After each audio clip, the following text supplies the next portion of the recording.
everyone, and welcome to Go Watch a Movie, episode 53. This is the start of our spooky Halloween show month thing.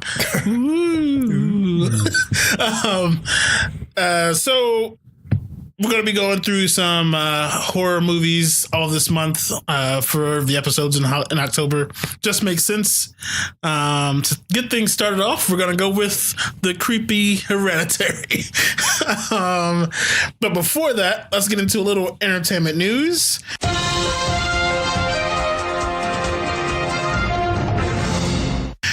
So, release dates.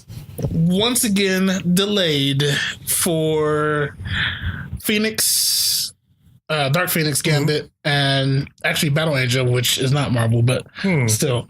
Not sure what's going on there. I did watch the trailer. Which one? Dark Phoenix, yeah. Which is going to be my trailer, so I'll talk about it a bit. But I don't know if it's because of the transition or like if they're trying to connect them with these or what. Gambit, I don't. What do you think of the Gambit with what's his face? I'll wait to see it. I mean, I don't want to pass judgment because they're saying it's going to be a romantic comedy. Well, that's weird. Extremely weird for an X-Men solo film. Is it going to sound like it did in the animated series, you think? With... Why can't I think of his name right now? I don't know. He can do... I'm going to find his name. I apologize for forgetting. It's on the tip of my tongue, too. And he's a big-time actor. Not Step Up. Magic Mike. Oh, okay, that guy. Yeah, that guy.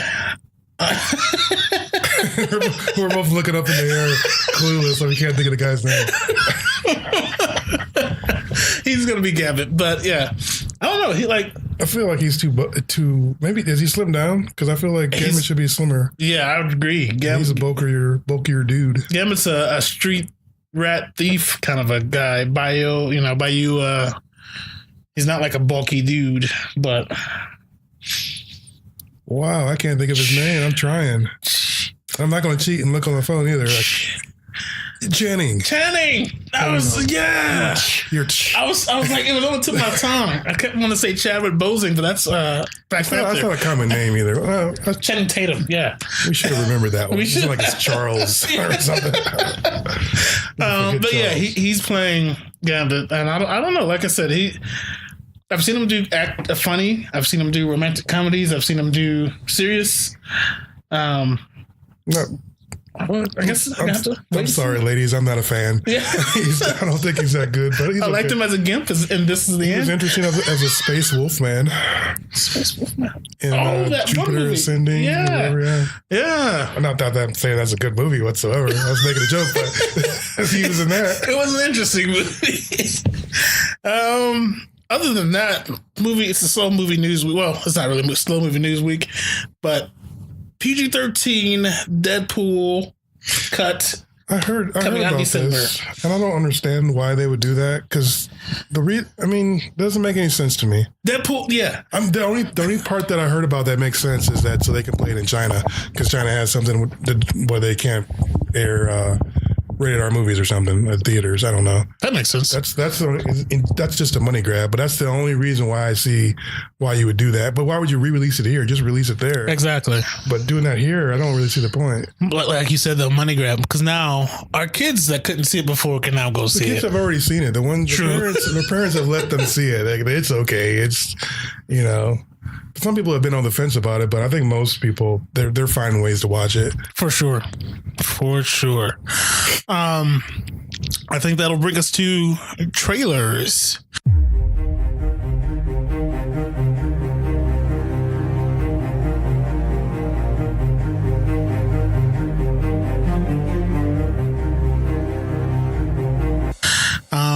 You want to go or? Sure, I'll go first. Right. Keeping in the spirit, I probably won't do this every time, but keeping in the spirit of the whole scary movie Halloween thing, even though it's not really, this is more a thriller than it is scary, but I think it counts, is The Killing of a Sacred Deer. And that's one heck of a title. It is. I highly recommend the trailer. I haven't seen the movie yet. It is out. I actually do have it. I just haven't watched it. But I think the trailer is pretty amazing. I like what they did there. I mean, it's basically about this kid who connects with his family, and then you find out it's because the dad is a doctor and maybe worked on one of his family members, and then they died. And so then he shows up at that doctor's home, seemingly, I'm thinking for revenge is what it kind of plays out in the trailer. And he goes after the doctor's family because that's the only way he can think of making it even between him and the doctor is by going after his family or hurting them in some way. But I think it's a really interesting trailer. I like how they do this little thing where the guy's sitting on the ground and the daughter of the doctor is singing a song to him, and it just plays out for the rest of the her singing plays out for the rest of the trailer. I just think it was a well done trailer and it got me interested. Very cool, which is what trailers are made for. Yeah. Mine is going to be, as I said, X-Men: The Dark Phoenix. Now, I have liked the rebooting of X-Men, the First Class franchise of X-Men movies. But I looked at this trailer and I almost fell fucking asleep.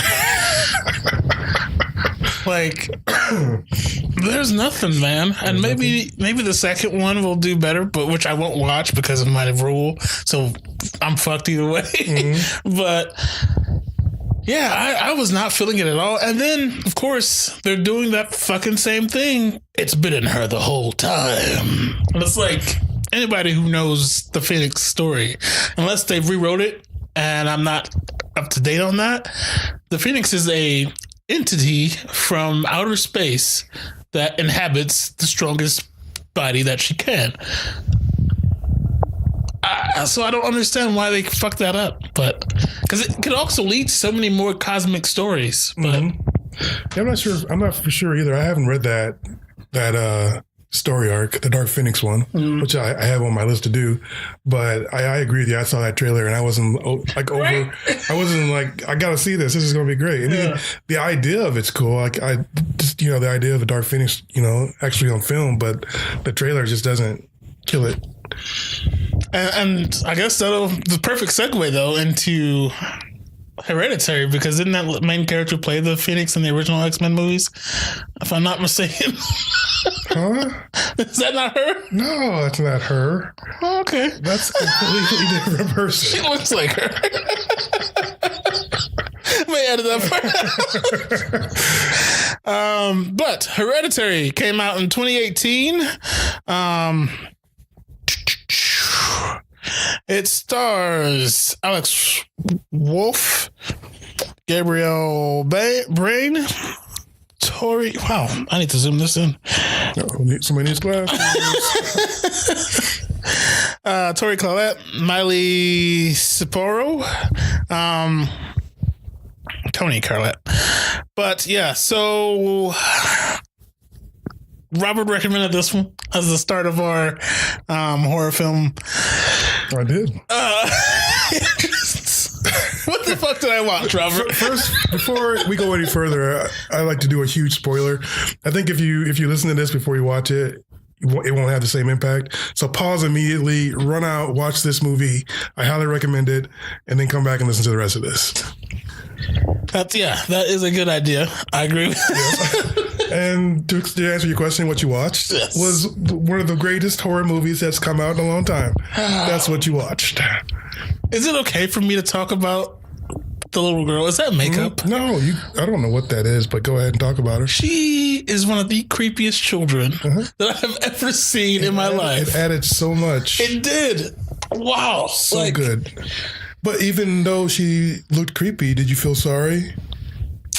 Kind of, sort of, when bad things happened? I was pissed because... this story... There's a family of four, mother, father, son, and little daughter. Little daughter, Charlie. Mm-hmm. The son is going to a party, and for whatever fucking reason, the mom sends the little girl who Charlie seems to, or the son is like what, a senior? He's older. He's probably a junior or senior. Senior. Why would you send your freshman ninth grader to a party with him? Yeah, I understand what she was doing. I don't think it was right, but I understand what she was trying to do. She was trying to get her kid out there, talking to people because she was shy. Because Charlie's an oddball. Yeah, and so she was trying to help, and she was, I don't know, the brother. Maybe she wanted some brother sister time. I think that was the wrong time to do it. But plus I think she was trying to trap her son to make sure it wasn't something. I think that's probably spy. Yeah, gotcha. She wanted to trap her son a little bit. Either way, it's bad parenting. Mm-hmm. Okay. She doesn't deserve what she got for her bad parenting, but we're skipping ahead. Yeah, Charlie's an oddball, as Robert said. Charlie is the kind of person who sees something die and then cuts its head off. I'm not sure what. So Bird flies into a window while she's in school, and after school she goes out there and snips his head off with some scissors that she carries around. Yeah, I think she stole them off of the teacher's desk. Okay, a little foreshadowing though. Yeah. So spoilers, we're gonna get to some spoilers. The grandma dies. Yes, we should probably start at the very beginning because we're all over the place right now. Very beginning, the grandma dies. She's like, there's the grandma, there's the mom, and then there's the daughter. Matriarch. So that's kind of your little trinity there.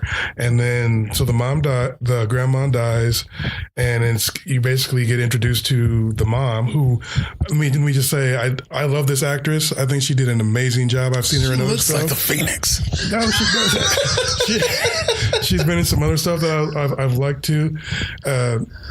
So she gives the little, she says the speech during the funeral and basically explains how her and her mom weren't the tightest. And then you get even more information when she goes to one of those little help groups, dealing with, losing a loved one. And she goes into more detail. She just gives it all in that little. She does. It was an awesome scene, I thought. She just told everything. Like they weren't, she loved her mom, but they weren't tight. They were like kind of estranged from each other. And then the daughter was basically raised by the grandma instead of the mom. So the daughter is worried about who's going to take care of her because the grandma's gone now. And the mom's like, well, silly, I'm going to do it. And that kind of explains more to why she sent her to a senior party because she has no fucking idea what she's doing.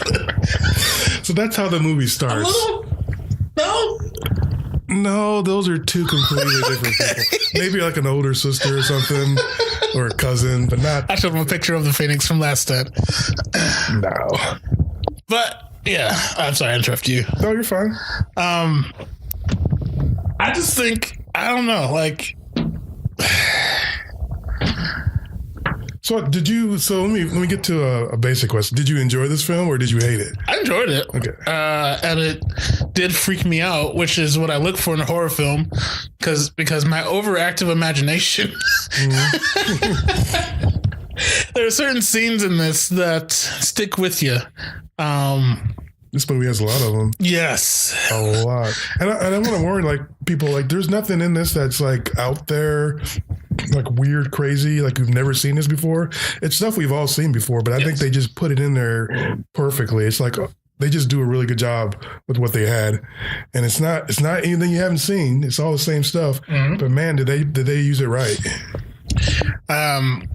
I second that because so Charlie, the little girl who plays this, I humbly apologize, but she looks like a little old lady. Mm-hmm. I don't know if that's mean or not, but it's what you saw. She's like a child lady, and I don't understand. It's unsettling, and I think, like Robert said, that adds to this movie. It sounds like you're struggling. You can't get past her looks or this There's a lot I can't get past. But yeah, I sat with one of the lights on in my house while I was watching this. I'm not afraid to say. Oh, I watched mine in pitch black. Pitch black? I'm a little bitch. But so Charlie, we see her. They show just many displays of her weirdness throughout. Dysfunctional family. The son doesn't get along with the mom either. The mom just is bad. Like she's a bad person. But then, so the night of the party, the mom says, Charlie, you're going with your brother. You have no choice. Peter? Was that his name? What was his name? I believe it was Peter, yeah. Peter. You have no choice either. She's going with you. And then we get to the party. And Peter's doing normal things you would do at a college party, which is why you wouldn't send a freshman or a whatever grade she was in, his 12-year-old sister, however old she was. People are drinking, smoking, doing all kind of bad things. And things are bad. Maybe it's bad for kids to do. For kids, yeah, they're underage.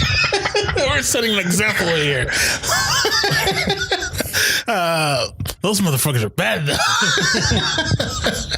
No, but yeah, like so they do all this, and then I don't know what does Charlie drink something that she's not supposed to? No, she's allergic to nuts because they mentioned it a few times before, like at the funeral when she was eating the chocolate bar. The dad's like, "Does that have nuts in it?"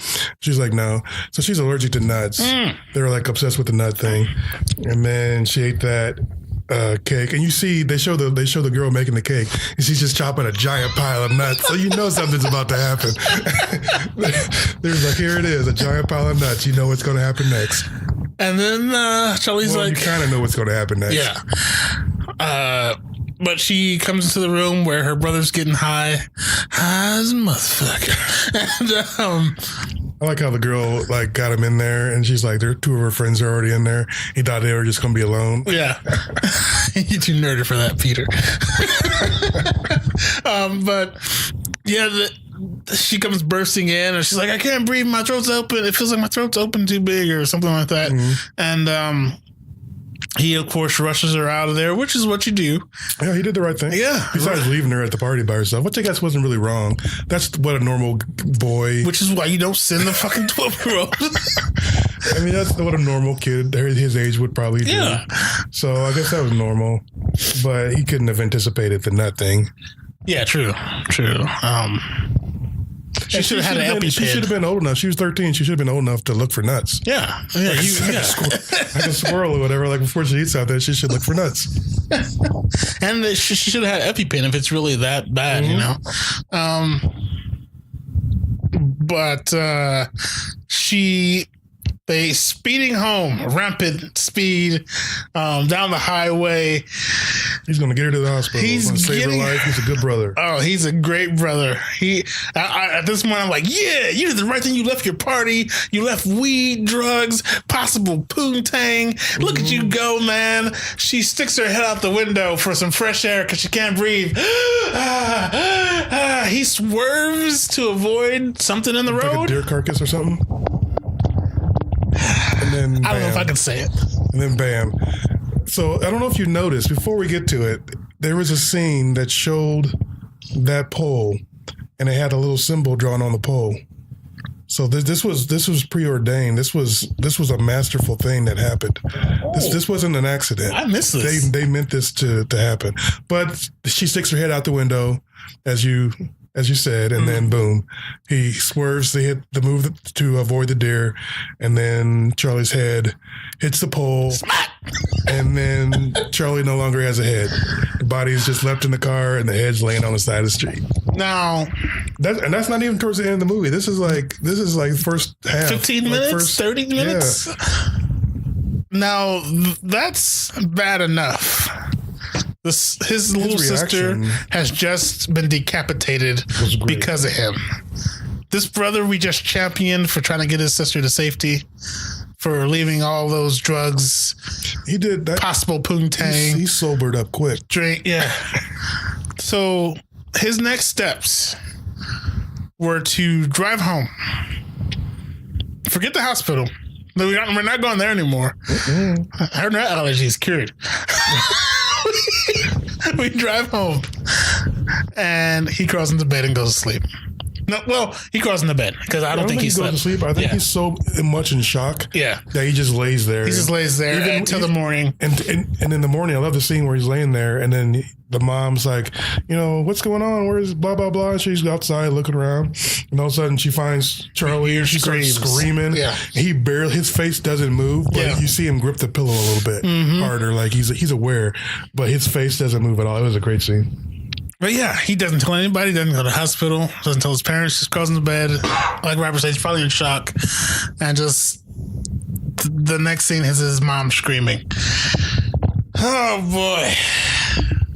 That's some good stuff. Because I never saw that coming. So that's a nice way to shock you. If you were getting bored with that movie, you just got shocked right back into the movie again. Is that when they flash to her head covered in nuts? Or is it later? Is it at that point? Towards somewhere after the screaming. Yeah. They go to the head, and the head is, like you said, it's already a gnarly looking head. And then to be like just to be like a headless thing laying there with ants all over it was just a sight. That'll freak anybody out. Gnarly looking head. That's a gnarly looking head. We're both going to hell. Oh, but yeah, it's the. But then the horror ensues because, we skipped over the mom going to a counseling group. Yeah, she lets it all out. She pretty much. They do this thing in the movie where they make you think maybe it's mental and not supernatural. For pretty much like 80% of the movie, you're thinking it's probably mental. And it can be argued if you really watch this movie, it can be argued that it could be mental. But I know the guy who wrote it and made the movie actually said that no, it was actually supernatural. But I'll make that point later because I thought it was interesting that you could take it both ways. But she lays it all out. She talks about her family history. Her mom had dementia. Her brother hanged himself because their mom tried to put people inside of him. He was a schizo, I guess. Just so the dad starved himself to death. Their dad did. So there's all kinds of crazy stuff going on in their family. It's not a normal, healthy, by no means, family. So they let it out of the gate quick, letting you know what's going on with the family to make you think anyway that it's probably mental stuff that's going on, not supernatural. But she's at this meeting, which I didn't know they had. It's like an AA meeting, but for people who lost people. They have them for all kinds of stuff. They were Fight Club. They had them if you lost your testicles. I mean, they have them for when you lose loved ones. This is Bob. Bob has bitch shit. But yeah, but then she goes to one again after she lost her daughter. Well, she's outside of one. She's thinking about going in. And a lady that she met at the original one meets her outside and says, "Hey, we were hoping you'd come in." And then she tells her that, you know what, I just lost my daughter. And then the lady goes until she lost her son. And her grandson, too. And her grandson.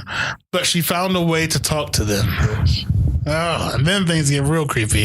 Things get real. Because she takes her to her house and they do a seance. This is where things get weird for me. That's where things got weird? The gnarly head with the ants all over it. Nothing to do it for me. Now we got candles blowing up and glasses moving on their own. And I'm like, what the fuck? Wait, hold on. This can't really happen, can it? But I like how they both look under the table. Like, she looks under the table and then the husband does it. But she gives her, after she proves to her that it's legit, that she can really talk to her grandson and son, she gives her the stuff to do so herself. And she does it. Apparently, before we see it, she does it by herself, and then she does it with, she gets the son and dad. But then I think that's when she welcomes the spirits. Is that Nicolas Cage? It looks like Nicolas Cage. I don't think so. But then she gets I think that's when she invites the spirits into her house. Is when she does the seance, because that's when you bring it into your house, right? I'm sorry, I'm still trying to figure out if that's Nicolas Cage or not. It looks like it does look like Nicolas Cage. So there's a show on Sci-Fi, a movie of some kind. The Drive Angry. It is. I'm Anchor 3D. Nicholas Cage explains it. Oh, he's badass, that Nick. No, but yeah, then the horror really ensues. So, your thoughts on this film altogether, overall? Because mine are a little freaked out. My overall thoughts? Yeah. Okay, well, overall, I gotta say, like, I'm getting older, and I've seen a lot of horror movies, so they don't really scare you like they used to. I understand a young kid, teenager watches this, scared shitless, but for older people, people who've been around, this is, we've seen The Exorcist, The Shining, we've lived, movie-wise, we've lived. So this stuff isn't going to scare us, but this is one of the first movies in a while, well, I'll say last year, that's really caught my attention. I was like, man, it had me riveted, had me gripping my seat for a second. I'm like, what in the world? Had me scared a couple times. I'm like, this is great. That's what I wanted.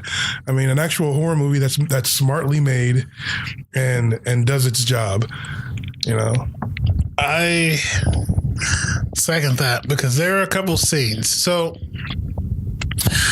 And it gets the scariest towards the end. Yes. I mean, this is a slow burner.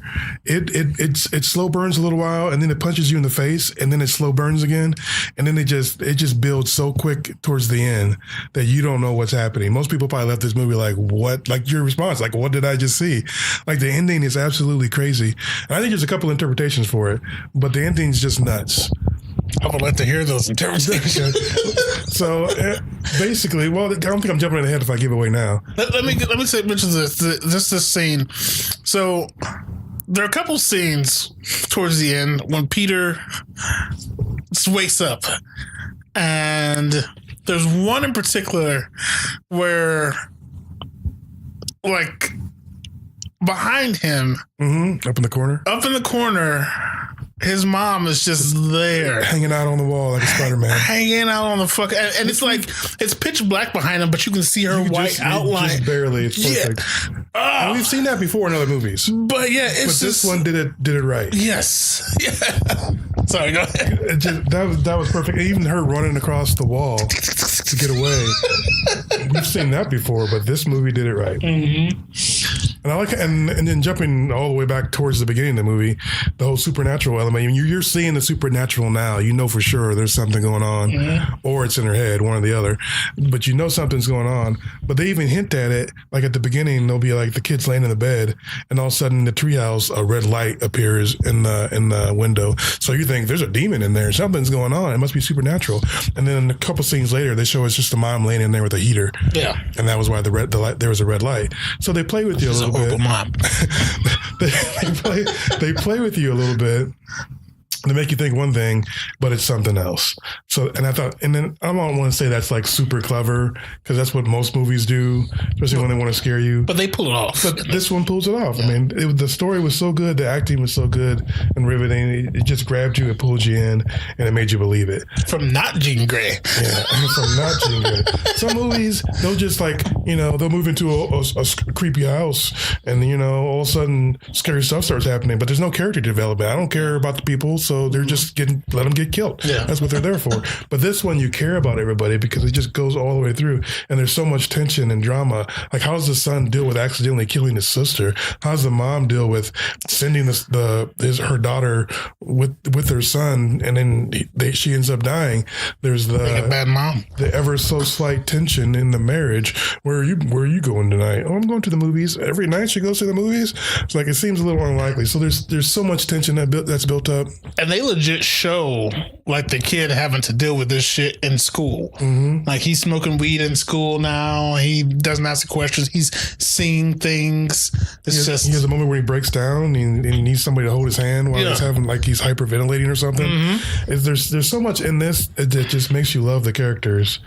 that there's no way that you're not going to be emotionally vested by the time you get to the end of it. And then when you get to the end of it, the guy, they're just like, you know what, we're going to blow this thing up. There's going to be a lady rolling around the walls, hanging up in the ceiling. And then he goes downstairs after that scene when he's in the bed and she's up in the ceiling again, hanging out. And then you turn around and she's gone. But there's some weird smiling dude that's naked standing in the doorway. Dude, those naked motherfuckers freaked me out. That was freaky. I turned around and looked at my bathroom door because it was open. I was like, is there a naked man? No? Okay. He's just standing there smiling. Yeah. It was so perfect. And then she jumps out of somewhere else where you're not expecting her to come from, and they go running up the stairs. It's just a great, great scene. When he gets into the fucking attic and then she's just like banging on the door, I'm like, wait, he pulled the ladder up. What is she doing? And then they show her banging on the door with her fucking head like over and over and over again, like headbanger's ball. She's just going crazy. I just want to put shout to the heart.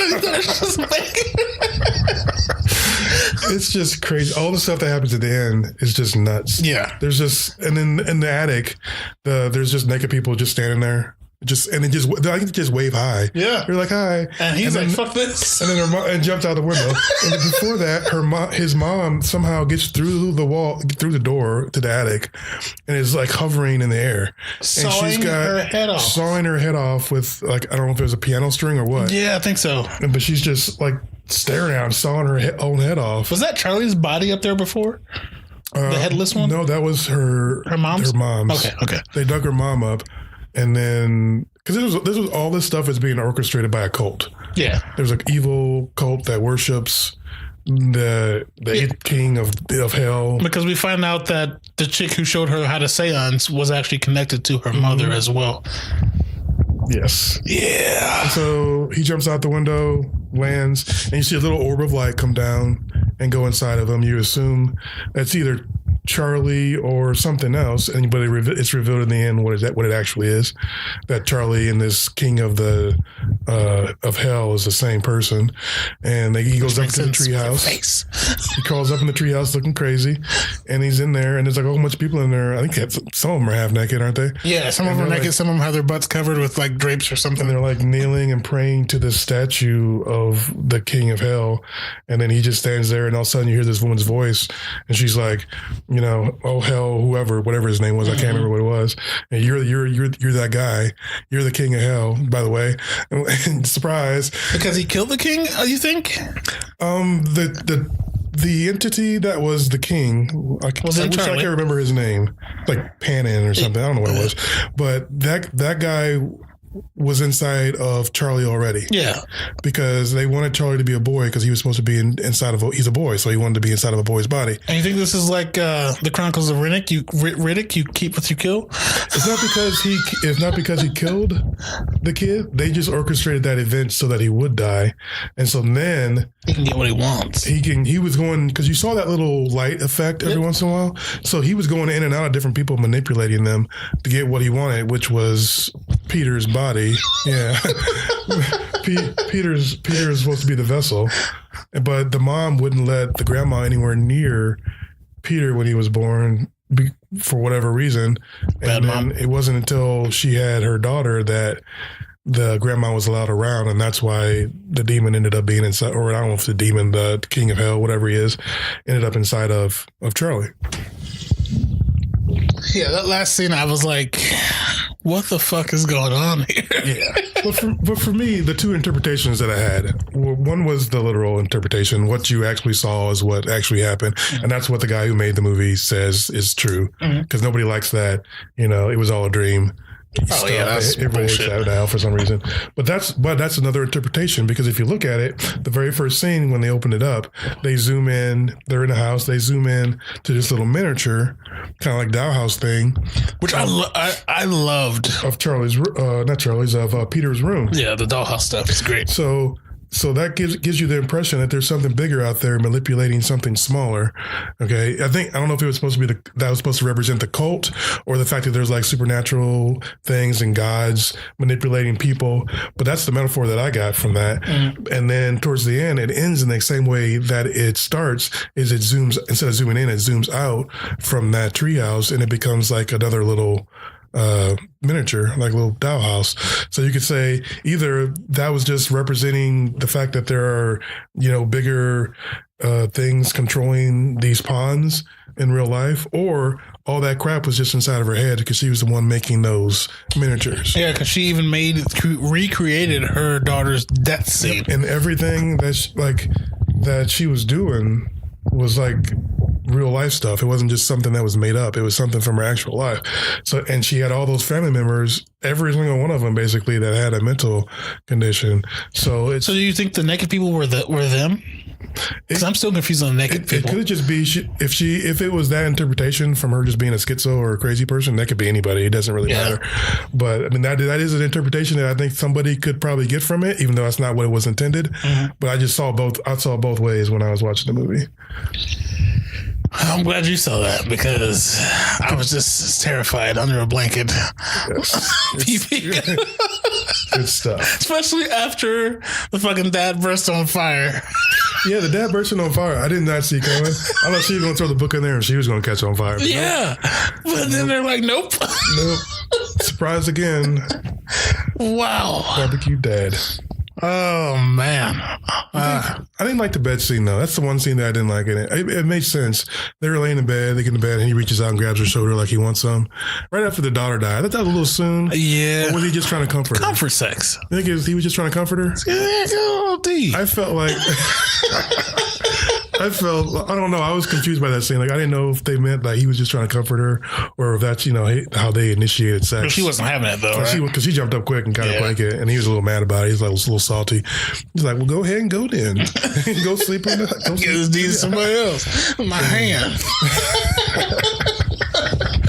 So that's the only thing that I was confused by because I just felt... Because I generally liked that character. I thought he was the only stable... He was. He was trying to put everything together, and he kept telling her how she was like... It's all in your head. Chill. Like, come down. You're fine. We're going to get you help. And until he caught on fire. Yep. Yeah. All because he didn't want to play the game anymore. He should just threw the book in there. Could have finished it. What do you think would have happened if he threw the book in? I think she probably would have went up in flames, but I think the king of hell, the eighth king of hell, whoever he is, I can't remember his name, probably still would have been able to get what he wanted. It was just a matter of time. Tell you what, this movie is, in my opinion, go watch twice because... Yeah, you miss a little bit from one watch. You got to watch it a couple times. I'm a little bitch, so it's hard for me. Right. I have an overactive imagination, and things kind of stick with me a little longer. Like I still get creeped out from It Follows every time I think about it. I'm like, I start fucking watching around corners and shit, see if there's naked people walking towards me. A lot of naked people in horror movies, not even like the gratuitous kind like they used to. Yeah, now it's just like creepy, weird, just old people saying hi and following you around. Yeah, it's like, you don't want it. That's like nudity in horror films has changed. Yeah, from Jason to let's have premarital sex. Yeah, gratuitous nudity. Now it's creepy stuff. But yes, definitely go watch from me. Yeah, I'm absolutely. Watch as many times as you can stand. And this came out, June, July? Not too long ago. Yeah, this was just in theaters this year, so. Yeah. Especially for this season. It's Halloween, y'all, coming up. I mean, get your scary movie fixes in. This is the perfect one if you haven't seen it. I think it rates up there with The Shining and The Exorcist. I think it's right up there with them. I think even the newer good ones like... I always forget the name of it. Not The Conjuring. But The Conjuring is good as well. But what's the other one with the guy with the witch? He goes into his son's dream world. Oh, Insidious? Insidious, yeah. I enjoyed those as well. But, yeah. We're getting some smart horror films, so I'm excited. Like, It Follows was great. I even liked The Babadook. I know a lot of people didn't care for that one. I haven't seen that one. But, yeah, that's another good one. And then, like this one, they nailed it. And we are going to keep this up all October.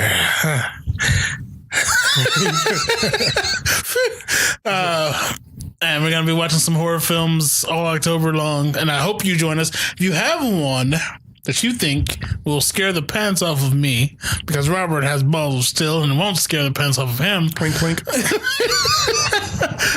Please give us those suggestions, and we will watch it, and you can join in on the conversation and send your suggestions on Twitter or Facebook or Instagram or Yahoo. I check those on a regular basis, and we will watch it, and we will even shout you out if you contribute to the show. Yeah, it's fun month. I think we're gonna do Halloween.